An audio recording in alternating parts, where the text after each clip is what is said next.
Merry Christmas po sa inyong lahat. Maligayang Pasko po sa mga buong pamilya, magkakapatid, mag-asawa, kasama yung mga anak, mga lolo't lola. Binabati ko po kayo ng isang maligayang Pasko. Ganon din po yung mga mag-asawa lang na wala pang anak o yung mga nasa abroad, yung mga OFW na nalulungkot, na nagsasakripisyo para lang magkaroon ng pera at maipadala sa pamilya. Yun, special po ang pagbati ko sa inyo. Higit sa lahat, doon sa mga nag-iisa, huwag kayong malungkot masyado kasi hindi naman totoong nag-iisa tayo. Palagi tayong may kasama, hindi lang natin nakikita. Magdasal lang po. Wala pong mawawala kasi pag nagdadasal. Ipagdasal po natin yung mga taong yumauna, mahal natin sa buhay, na siyang dahilan kung bakit tayo nag-iisa. Maaring yung mga anak may asawa na, hindi ninyo nakikita, hindi na kayo nadadalaw, o yung wala pa talagang natatagpo ang partner, o yung kamang bakante na yung tabi dahil yumauna yung kasama, yung asawa, yung kabiyak, yung lamesa, marami ng bakanting upuan. Alalahanin din yung mga kaibigan nating wala na nauna na, ipagdasal po natin.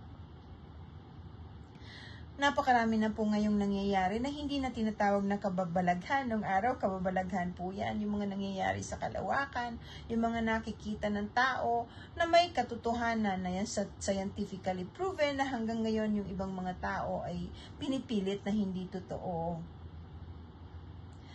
Malaot madali, bawat isa ay makararanas na rin ito. Malapit na po, malapit na po. Ang gawin lang po sana natin, para naman maisaayos natin ang ating kinabukasan ng ating mga minamahal na kabataan, meaning po yung ating anak, kung bata pa kayo, o yung apo, kung may edad na po kayo, kung may mga apo kayo, para naman hindi nila danasin ang paghihirap. Ipagdasal po natin ang bawat isa, prepare for the future, huwag masyadong palaging galit, huwag masyadong maangas. Huwag po. At huwag marunong pa sa Diyos. Huwag po. Maniwala po kayo, merong kataas-taasan. Meron pong maaring takbuhan. Marami ring naiiwan dahil sa tigas ng puso. Dahil sa madaling matukso. Yung mga gustong-gusto ng mga demonyo. Yung mga sinasabing walang demonyo. Wag po, meron talaga. Pero hindi nila gusto yung Pasko. Bagamat hindi po ito ang tunay na kaarawan ng ating Panginoong Hesukristo, ipagdiwang pa rin po natin dahil sa ibinigay sa ating tinatawag na Pasko, nagkaroon tayo ng pagkakataon para magpatawad, manghingi ng tawad, magkaisa, magkasama-sama, magbigayan ng regalo, magkita-kita, yung pamilyang malalayo, magsasalo-salo, napakalaking bagay po yan. Ngayon, yung pong mga alaga ninyong hayop, huwag ninyo rin pong pababayaan. Kawawa naman sila kung nasa labas lang, lalo na palaging umuulan. Siya nga po pala, yung pong mga tao na pinipilit na nahihiya po ako sa inyo, request kayo ng request na hulaan ko kayo. Hindi po ako manghuhula eh. Hindi po ako manghuhula. Nalalaman ko lamang po kung ano mangyayari sa inyo o mangyayari sa isang tao, lalo na kung may sakit, kung ibibigay sa akin. Hindi ko po hinangad na maging manghuhula kasi. Ipinanganak po akong nakakakita ng mga bagay na hindi nakikita ng iba. Kung alam nyo lang, na nang dumating yung panahon na nauunawaan ko na ako lamang ang nakakakita nung nakikita ko. Nahirapan po ako talaga. Kasi, hindi pala lahat ng tao katulad ko. Kahit nga ngayon, bukas ng kaisipan ng karamihan, marami pa rin pong gagong kung ano-ano ang sinasabi na hindi naman nila naiintindihan. Practically everything I'm talking about ay scientifically proven na at saka nangyayari na. By the way po pala, ngayong 28 may klase na po ako uli. Yung astral traveling class ko po, yun po yung last for this year, December 28. At kagagaling ko lang ng shooting, nagtapos na naman po ako ng isang pelikula, yung kasama si Alan Dizon, Unconditional po ang title. Ilan na ba? Bali pang-apat po natapos kong pelikula yung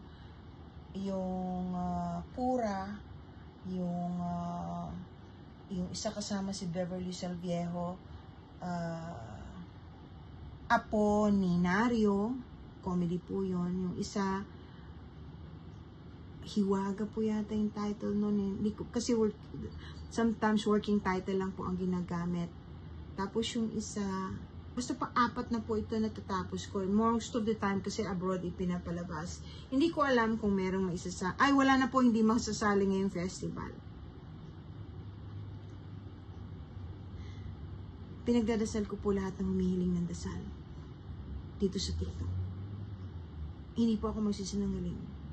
I promise you, in the name of our Father, lahat po ng nakikiusap na nanghihingi ng panalangin, ipinagdadasal ko po. Mahal ko kayo. Maraming salamat po dun sa mga tumutulong para mailigtas yung mga ibang walang naiintindihan at maitim ang puso, pangit pa ang bibig. Maraming salamat po sa nagpapatotoo. Huwag kayong mag-alala, susubukan ko po na palaging mag-post. At by the way, ulitin ko po, lahat po ng tinuturo ko, yung astral traveling, remote viewing, lahat po yan ay nagagawa ko, kaya ako tinuturo. Hindi po ako nag-aral niyan sa ibang school. Bagamat graduate po ako ng clinical hypnotherapy, sa Amerika po ako nag-aral, disipulo po ako ng Edgar Cayce, sa university po niya ako nagtapos, alternative medicine doctor din po ako. Hindi naman nakikita at tinitingnan ng ibang tao yan. Ang gusto lang nila ay makapagsabi ng mga bagay na hindi maganda pag hindi nila naiintindihan. Yun po ang pangit na character traits ng mga ibang mga sarado o tulog pa na pinagdadasal ko rin. Maniwala kayo sa hindi, kahit basher pinagdadasal ko. Ay, nako. I love you all po. I bless you all po. Merry Christmas. Maligayang Pasko. Lalong-lalo na doon sa mga nag-iisa.